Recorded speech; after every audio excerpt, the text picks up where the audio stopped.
Y vamos a tener el contacto con Crisólogo Cáceres, que nos va a contar qué es lo que ha pasado. Esto ha sido sorpresivo y esta norma no es tan nueva. Esto ya se dio en 2018, hace 2 años, año y medio más o menos, pero pareciera que ha estado entrando en vigor en los últimos días.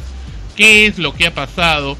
¿Por qué hoy los call centers, inclusive con operadores que trabajan desde sus casas, porque así están trabajando la mayoría ahora, sobre pretexto del tema de la pandemia, pues están haciendo llamadas indiscriminadas a diferentes horas para mayormente temas publicitarios? Pero también el Estado tiene una participación con indiscriminadas y excesivas llamadas informativas. Se está abusando también del tema de las llamadas informativas.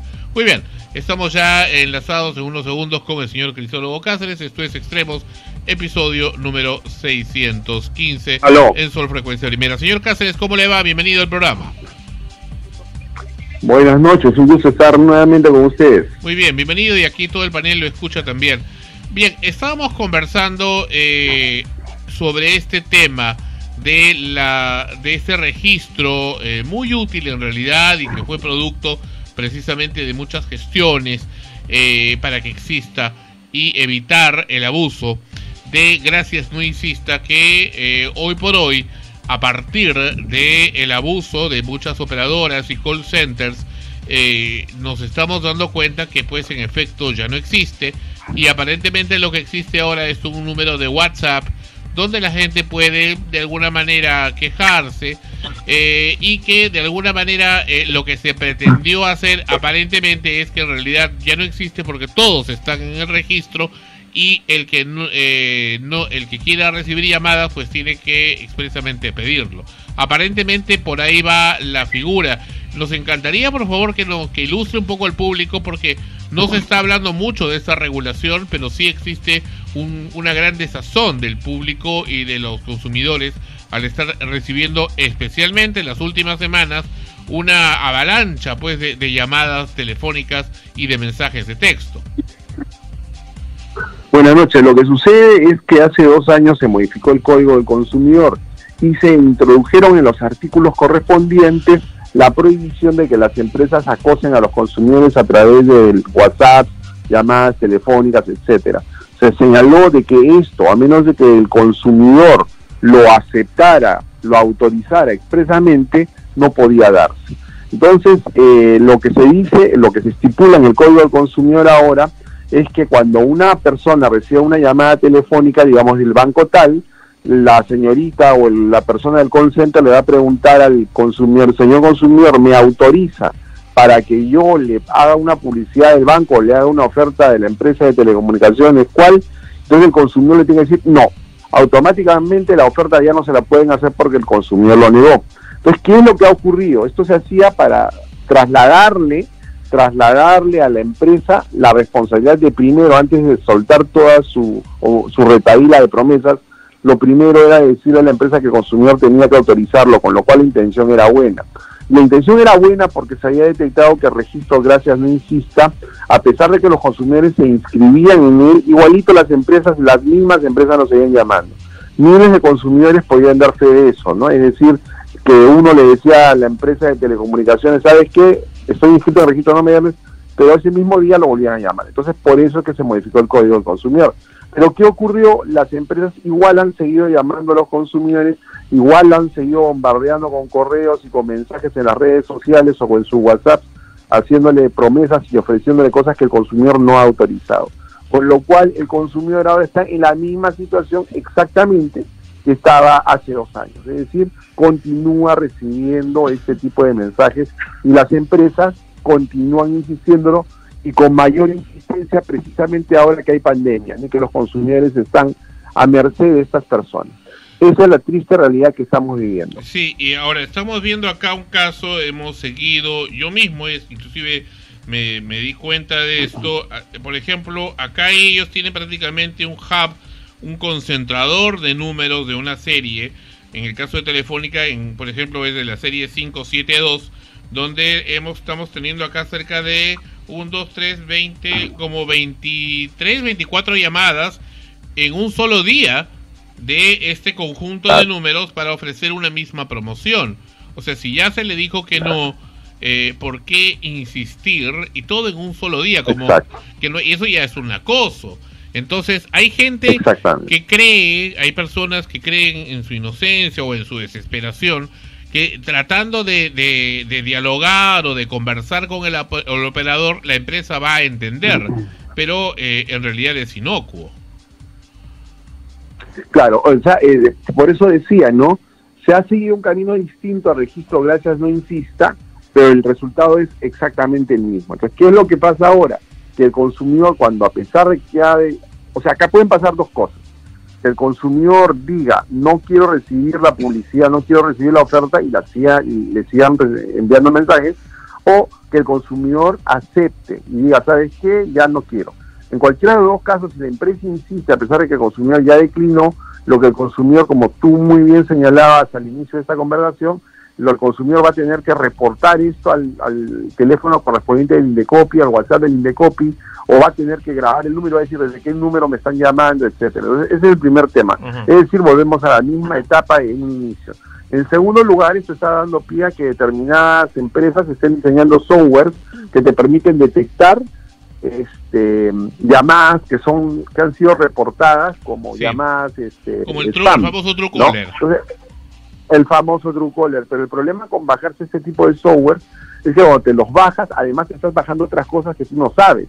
Es decir, estás introduciendo en tu teléfono cualquier cosa, ¿no? O sea, puede haber un virus camuflado, un gusano camuflado, o etcétera, también publicidad, porque nadie te garantiza, o también publicidad, o peor, exacto, claro. Ya no vas a recibir publicidad del banco tal, pero vas a recibir publicidad de Banco X, o sea, claro, no lo sabes, pues. Entonces la gente en su desesperación va de la sartén a la olla. Esa es la realidad que estamos viviendo actualmente, ¿no? Entonces, acá ¿qué es lo que corresponde ante este sombrío panorama? Que ocurre pues porque precisamente por tantos años se ha permitido que las empresas se empoderen de esta manera, bombardeando un consumidor que ya tiene miedo prácticamente de contestar su teléfono, porque las empresas han sabido adaptarse pues al nuevo entorno, ¿no? Por ejemplo, antes cuando tú veías un número fijo desconocido decías, esto es publicidad, pero ahora te llaman de celulares. O también han aprendido tácticas como antes te llamaban y te decían, buenas noches, señor fulano de tal, sí, con él habla. Bueno, cuando te hacían esa pregunta tú ya sabes que era publicidad, en cambio ahora de frente te llaman, hola Renzo, hola Crisolo, ¿cómo estás? Entonces, ante esa familiaridad tú empiezas pues a conversar, ¿no? Bajas la guardia y como sin darte cuenta ya le diste la autorización y te empiezan a hacer la oferta publicitaria que tú no querías. Entonces, frente a esa situación, lo único que corresponde es que el Indecopi trate las denuncias que se vienen recibiendo por parte de miles de consumidores con la premura del caso, les dé prioridad. Es decir, no son pues 5, ni 10, ni 20 consumidores los que se han quejado. Estamos hablando de miles de consumidores que les están diciendo al Indecopi, tú tienes que encargarte. Entonces el Indecopi de oficio, con la base de datos que ya ha logrado armar, tendría pues que empezar a iniciar procedimientos de oficio sancionadores para que esas empresas pues sientan que ya no pueden continuar perpetrando esta invasión permanente en la intimidad de las personas, ¿no? Muy bien, Ana Rosa, adelante. Señor Cáceres, muy buenas tardes. Gracias por aceptar la entrevista. Queríamos consultarle algo más. Al margen de las empresas X que puedan estar llamando a las personas a ofrecer sus servicios, su publicidad, también encontramos casos en que empresas operadoras prácticamente obligan a sus usuarios a aceptar sus mensajes publicitarios pues para acceder a alguna de sus plataformas digitales, para ver su estado de cuentas. Te ponen previo al inicio del trámite que vas a recibir la publicidad, ¿no? O sea, como que está sujeto a eso también. ¿Hay alguna disposición o algo se estará planteando para poder evitar que estas empresas pongan eso como condición para uno poder acceder a estos servicios?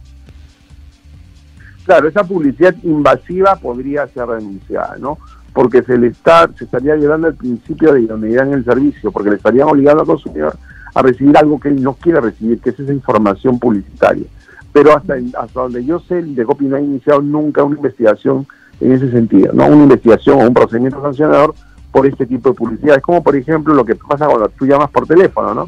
Tú llamas por teléfono y en tanto se hace la conexión, en esos segundos que demoran en hacerse la conexión, ellos te mandan un mensaje publicitario, oye, no dejes de consumir tal, no dejes de ver nuestro programa tal, o sea, en el mismo equipo telefónico, ¿no? Claro, a veces están, en más de segundos, ¿no? Porque pasan claro, de una esos llamada segundos, a otra. o esos 3 a 5 segundos los utilizan para darte una publicidad que tú no has deseado. Y eso es afectar pues contra el derecho del consumidor a recibir un servicio idóneo. ¿Qué significa idoneidad? Recibir exactamente aquello por lo que pagas. Si tú no has pagado por eso ni te interesa recibir eso, no tendrían ellos por qué inmiscuirse en tu intimidad y enviarte esa clase de mensajes, por ejemplo. Ahora, eso que usted ha tocado es verdad. Se da no solamente con las empresas operadoras, se da con los bancos, en fin, cuando te ponen en una larga espera en su sistema de call center, luego de haber pasado por un IVR realmente tedioso y muchas veces hasta absurdo e innecesario, y te ponen una grabación, como el caso de Scotiabank, por ejemplo, de más o menos de una publicidad de unos 20 segundos, pero que se repite por un periodo de 10, 20, 30 minutos, o sea, se salen un montón de veces, una cantidad enorme de veces. Entonces, y uno dice, ¿qué sentido tiene que me digas el mismo mensaje una y otra vez? Ya lo supe, ya me enteré de tal cosa que ofreces, basta una, dos, a lo mucho, pero decenas de veces, cientos de veces, ¿qué sentido tiene? Máxime cuando eso incrementa el estrés en el usuario, ¿no? O potencial cliente. Sí, porque normalmente, debido precisamente a eso que están ustedes dos mencionando, debido precisamente a eso es que las llamadas se hacen tan largas y tediosas, ¿no? Precisamente por eso, porque ellos han diseñado un sistema, un esquema en virtud del cual ellos aprovechan para darte machaconamente los mensajes que ellos quieren que tú recibas. Eso es lo que sucede. Presentar, por ejemplo, una solicitud para que la persona venga, la empresa de telecomunicaciones venga a tu casa para revisar el equipo que está fallando, el teléfono que está mal, o el decodificador que no funciona, etcétera. Yo he tomado el tiempo, te toma alrededor de 25 minutos, o sea, son 25 minutos para que tú puedas sencillamente decir, señores, vengan a revisar mi equipo, eso es todo, y eso es inadmisible, pues. Ahí vamos a otro tema, ahí ya nos salimos de la esfera de lo que hemos estado conversando, y aquí vamos al tema de la calidad de la prestación del servicio. La entidad que vela por la calidad de la prestación de servicios, en este caso de telecomunicaciones, es el OCIPTEL, que es el organismo regulador pertinente. Ahí el OCIPTEL tendría que monitorear precisamente este tipo de situaciones, tanto en los reclamos que el consumidor efectúa de manera presencial como en los telefónicos. Hay una modalidad que es la modalidad del cliente incógnito, que un inspector de la autoridad no se identifica como tal, sino que va como un cliente cualquiera y empieza a hacer las preguntas correspondientes y según una ficha empieza a evaluar los indicadores para determinar si el servicio es de calidad o no es de calidad. Esa es una herramienta que por muchos años han usado los reguladores, pero últimamente deberían intensificar precisamente lo que están haciendo, porque por ejemplo, en el caso de los reclamos presenciales, es inadmisible ver las colas que hemos visto hace unos 3 meses en la puerta de las empresas de energía eléctrica, ¿no? Que la gente desesperada por los recibos por montos tan alucinantes que les llegaron, expusieron su salud con tal de presentar el reclamo, porque cada vez que trataban de hacerlo de manera telefónica o por cualquier otra plataforma, no les admitía el reclamo el sistema. Entonces no les quedaba otra que exponer su vida saliendo a hacer esas colas pegaditos los unos a los otros, como documentó la televisión, para presentar sus reclamos. O sea, ese no es un tema menor. Las empresas tienen que cumplir con protocolos de calidad. Perfecto. Justamente hablando de esto y con lo que ha traído la pandemia, que se han reducido aparentemente los servicios o la atención telefónica, el soporte post o preventa para los clientes, pero sobre todo el soporte postventa. Dani tiene ahí una pregunta al respecto. Adelante, Dani. Primero, muy buenas noches, señor Cáceres, ¿cómo está? Mi pregunta es la siguiente. De hecho, hay muchas firmas que han comenzado a utilizar mal configuradas y planteas de inteligencias artificiales, en este caso para lo que son las atenciones de chats o IVRs que no comprenden las preguntas del ser humano. O sea, cuando tú haces las preguntas, te contestan cualquier otra cosa y se vuelve más un obstáculo que una solución. Y máximo en situaciones que son apremiantes, cuando es una situación de verdadera emergencia, no dan una solución tangible. Eso es verdad, ¿no? Y yo lo sé de primera mano porque cuando he presentado un reclamo he tenido que repetir hasta en 2 o 3 oportunidades para que me entienda el sistema. Y por ejemplo, eso es algo que tiene que ser monitoreado. La cuestión es que la calidad de la prestación del servicio comprende una serie de rubros. no solo que la comunicación se establezca de manera rápida y que sea fluida, que no haya interrupciones, sino, por ejemplo, detalles como los que estamos comentando, ¿no? Es decir, que un consumidor pueda comunicarse rápidamente con un asesor de servicio y que este asesor de servicio le brinde la orientación o tome el reclamo cuando corresponde para que el consumidor pueda sentirse satisfecho, ¿no? Pero nada de eso está pasando. Entonces, ahí volvemos a ver un nuevo tema que tiene que ver con lo que, tanto con el INDECOPI como en los organismos reguladores, que es fiscalización. Ambas entidades están legalmente facultadas para fiscalizar todos los temas que estamos mencionando, cada una en el ámbito de sus respectivas competencias. Entonces, ese es un tema que falta, mirar. Lo que ha pasado es que la pandemia nos ha descolocado a todos, hay que decirlo, ¿no? En el caso de la Internet, por ejemplo, los consumidores se quejan acerca de la lentitud del sistema, y las empresas aducen que ello se debió a que ha habido tal tráfico de Internet desde las viviendas y ellos no estaban con los sistemas preparados para resistir ese embate, ¿no? Pero ya van pasando los meses y en este caso ya estamos llegando a fin de año y sería absolutamente aceptable que las empresas, si tuvieron este problema al inicio, en la actualidad ya hayan adoptado las medidas necesarias para mejorar el flujo de Internet, porque con los chicos en la casa aprendiendo, con el programa Aprendo en Casa o con los programas escolares de los colegios privados, es verdad de que se está generando un mayor tráfico de Internet en determinadas horas, que antes no existía. Y en cambio, en otros lugares donde había harto tráfico, ya no se está generando ese tráfico. Las oficinas, por ejemplo. Muchas oficinas, ahora que los trabajadores están en sus casas y que tenían sistemas diseñados para tener banda ancha en las oficinas, no están funcionando. Entonces ahí, como podemos apreciar, ese tema de la pandemia ha traído nuevos problemas y hay que implementar nuevas soluciones para enfrentarlos a fin de garantizar que el consumidor reciba un servicio idóneo. Correcto. Cristian, adelante. Buenas noches, señor Cáceres. A raíz de... Sí, buenas noches. ¿Qué tal? Bueno, a raíz de las restricciones sanitarias, de todo lo que pasó fruto de la pandemia, muchos call centers han empezado a operar desde centros domiciliarios, de casas. Incluso hay perturbaciones como sonidos de bebés, de la familia, las personas comiendo, y eso de alguna manera incomoda al cliente o a la persona que está siendo atendida. Además, he podido percatarme que hay llamadas que vienen del extranjero, lo cual sospecho que viene de parte de subcontrataciones que hace la operadora, o también robotizadas. ¿Usted cree que debería haber una regulación frente a eso y cuál es su opinión? Bueno, yo lo que creo es que si alguien intentará regular la forma en que brindan el sistema, o sea, si vas a contratar personal extranjero o si vas a permitir que el personal trabaje en la casa, estarías entrando en el ámbito de lo privado, ¿no? De la empresa. Mientras la empresa no viole la ley, la empresa puede generar un modelo de negocio que le permita prestar el servicio de la mejor manera posible. Claro, ¿no? pero si lo dan desde casa, además, claro, si lo dan desde casa y no tiene las herramientas para poder atender, y no está siquiera el supervisor, y la información que le puede dar a un usuario es precaria, es muy básica. Entonces, claro, es que tú partes de la premisa de que la información que te va a brindar ese operador es una información que es la información real, y eso nos lleva a otro tema, ¿no? Yo aconsejo a los consumidores que no firmen, que no acepten, al menos en esta época de la vida que estamos atravesando, que no acepten suscribir contratos por teléfono, que no acepten suscribir contratos por ningún sistema tipo WhatsApp. ¿Por qué? Porque no vas a tener un elemento que es fundamental para asegurar una buena relación con la empresa. ¿Cuál es ese elemento? Tener el contrato. A los consumidores que le dicen, diga la palabra sí, acepto, nunca les llega el contrato, y cuando les llega el servicio es un servicio deficiente. Por eso estas formas de contratación, yo lo que creo que sencillamente estas llamadas tienen que servir para que el consumidor pregunte, repregunte y vuelva a preguntar sobre las características del servicio. Pero cuando le digan, le contratamos el servicio, no señor, no contrato. Porque eso sí ha recibido un sinnúmero de reclamos de personas, y no de ahora, que estamos en la pandemia, ¿no? Sino desde siempre.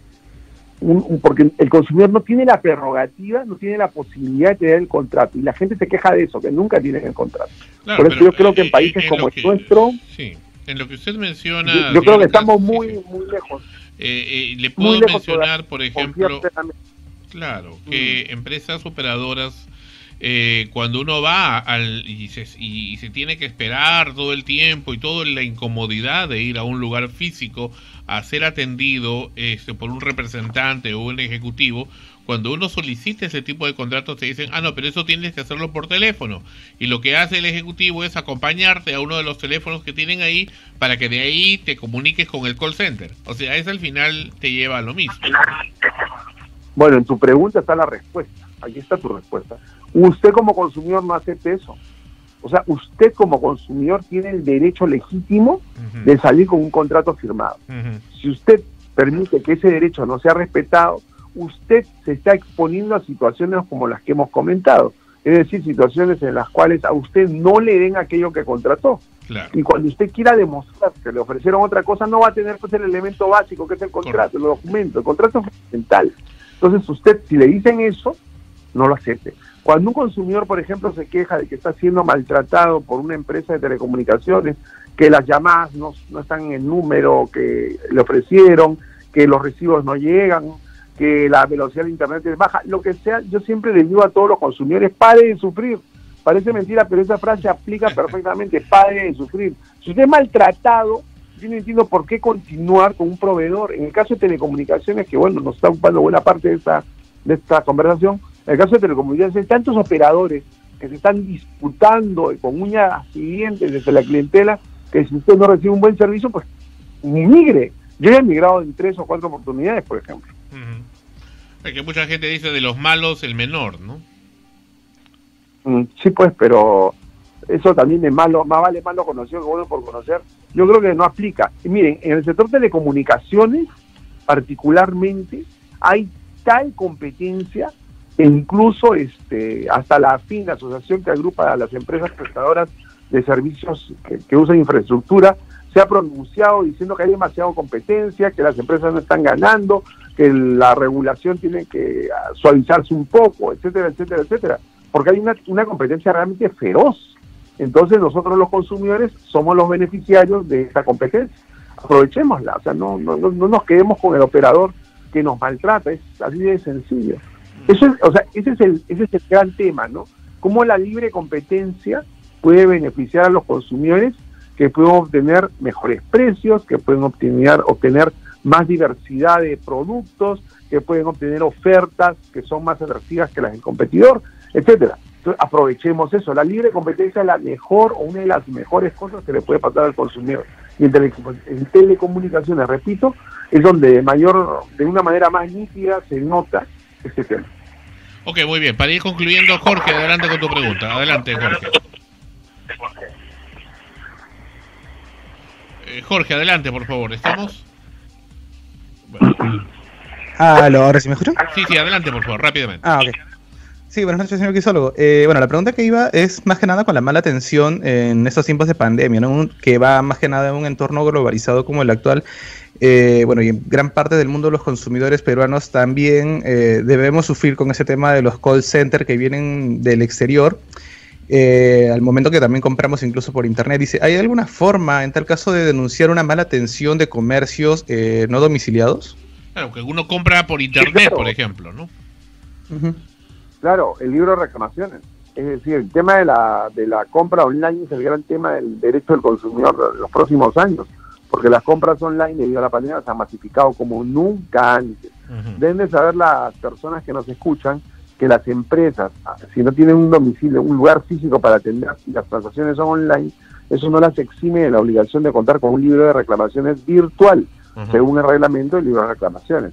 Entonces, un consumidor tiene derecho a saber, antes de contratar, si va a poder reclamar. Por eso, a manera de consejo, yo le podría decir a los consumidores, en primer lugar, trate de contratar con empresas domiciliadas en el Perú. Evite contratar con empresas extranjeras hasta donde sea posible, ¿correcto? Porque en caso de reclamo, esa empresa del extranjero no le va a atender su reclamo. Segundo, verifique lo que acabo de decir, es decir, que en la plataforma de atención de la empresa haya un libro de reclamaciones virtual, porque le va a permitir canalizar su reclamo. En tercer lugar... Una consulta con respecto al libro de reclamaciones. Disculpe que lo corte. Sí. Pero he visto en algunas empresas que no necesariamente dice libro de reclamaciones. En algunos casos dice boleta de reclamos o tienen otros nombres. Libro de comentarios. ¿Qué tanto influencia? Claro, libro de comentarios se me dice. Sí, pero esa es una pregunta absolutamente válida, ¿no? Porque, por ejemplo, esto pasa en el caso de los taxis con aplicativo con bastante frecuencia. Y yo sé de que los taxis por aplicativo hasta el día de hoy no tienen la regulación que deberían tener. Y por eso es que ellos se escudan cuando un consumidor quiere presentar un reclamo, ellos se escudan en la figura de que ellos no son los proveedores, sino simplemente los intermediarios, que la relación de consumo es entre el consumidor y el taxista. Ellos solo los vinculan, nada más. Y eso es inadmisible, pues, porque el consumidor con quien entabla la relación, con quien entabla el contacto, con la empresa. Confía el consumidor en el prestigio de la empresa, confía en que se trata de una entidad que opera en varios países para poder operar. Y sin embargo, esta empresa, a la hora de asumir responsabilidades, saca el cuerpo. Y eso es inaceptable. Hasta el día de hoy, hay guerra para que los taxis por aplicativo cuenten con un libro de reclamaciones. Algunas aplicaciones cuentan, y yo recomiendo a los consumidores que prefieran esas aplicaciones, pero otras no, y utilizan eufemismos, en el mejor de los casos, como los que acaban de señalar, para denominar a sus centros de atención, ¿no? Perfecto. Pero volviendo al tema de las compras online, para finalizar, repito lo que les digo: primero, prefieran empresas domiciliadas; segundo, las que tengan libre de reclamaciones virtual; y tercero, tengan muchísimo cuidado al momento de pagar, que se les tiene que regresar el comprobante de pago a su respectivo correo para que ustedes tengan la certeza de que la transacción se debitó por el monto correcto y no por otro monto, ¿no? Luego, hoy por hoy es muy se usa mucho comprar en Amazon, eBay o servicios digitales como Monster, HostGator, etcétera, que no son domiciliados en el Perú. Entonces, ¿qué puede uno hacer? Claro, pero te la juegas, pues, ¿no? Yo he conversado con muchas personas que están satisfechas con el servicio de estas empresas que mencionas, pero también conozco muchos casos de personas que no están satisfechas. Pero ahí eso es algo que cada consumidor tiene que ponderar, ¿no? Cada consumidor tiene que ponderar. Por ejemplo, si se trata de comprar un libro y un consumidor prefiere hacerlo a través de Amazon, está en su derecho. Pero si prefiere utilizar las plataformas de una librería acreditada en el Perú, también es una posibilidad de hacerlo. Si una persona quiere comprar ropa, puede utilizar una plataforma peruana o puede utilizar una plataforma extranjera. Son decisiones personales, ¿no? Yo digo lo que yo haría, porque el tema del reclamo es ese, ¿no? Si tienes una empresa que no está domiciliada, ¿cómo cree que en el futuro, dado la globalización, se puede haber una regularización global para poder, porque la gente al final, indistintamente del país donde resida físicamente, va a poder adquirir de un site de China, de Estados Unidos, de México, de Perú, de lo que fuere? Seguramente, ¿no? Perfecto. Es una de las posibilidades. Muy bien. Aunque en la actualidad dicen que luego de la pandemia el tema de la globalización ha sufrido un golpe fuerte, ¿no? Porque precisamente por tanta apertura es que el virus se ha propagado como se ha propagado. Habrá que estar atentos a las nuevas tendencias. Todo está por descubrirse luego de la pandemia. Muchísimas gracias, señor Cáceres, por su presencia. Espero poder tenerlo nuevamente. Todavía tenemos el caso de la otra vez que habíamos conversado de Western Union. Todavía no ha sido aclarado y esperamos pronto tenerlo aquí en el programa nuevamente. Un placer y muchísimas gracias. Claro que sí. Hasta pronto. Ha sido con nosotros Crisólogo Cáceres, presidente de la Asociación Peruana de Consumidores, con nosotros en el programa. Pero bueno, esa parte no puede concluir sin el acertadísimo y esperadísimo comentario de Javier Silupú.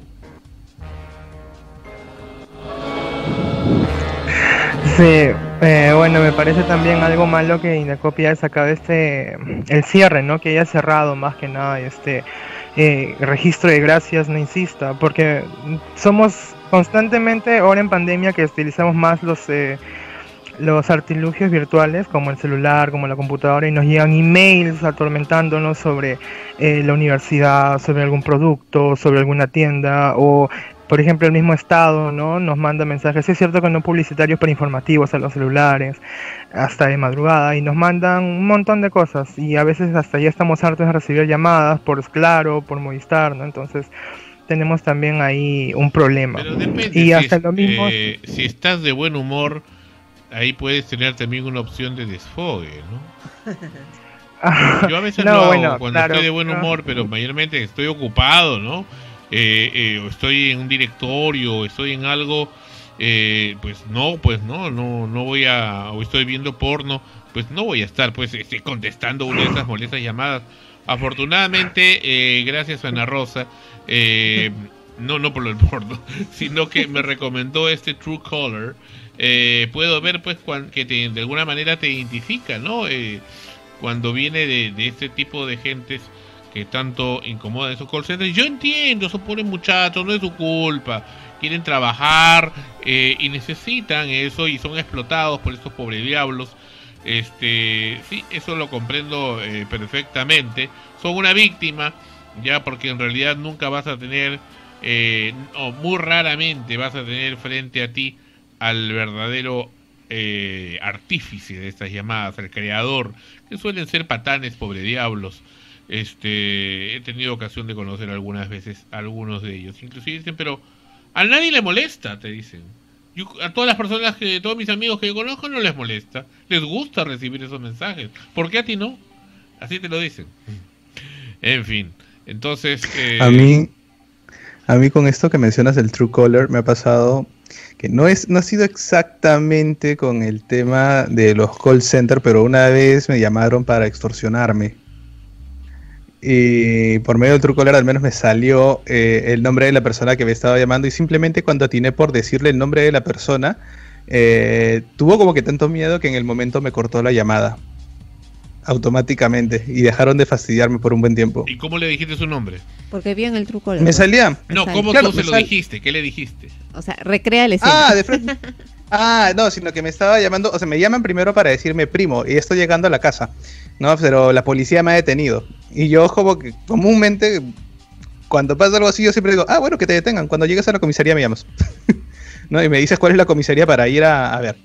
Entonces, como seguí insistiendo y me dijo que me iba a pasar con el coronel, que lo habían detenido y todo, regreso a la cabeza regreso a la mirada, mejor dicho, al celular, y en el celular me salía, ¿no? Digamos que salía, no sé, Feliciano.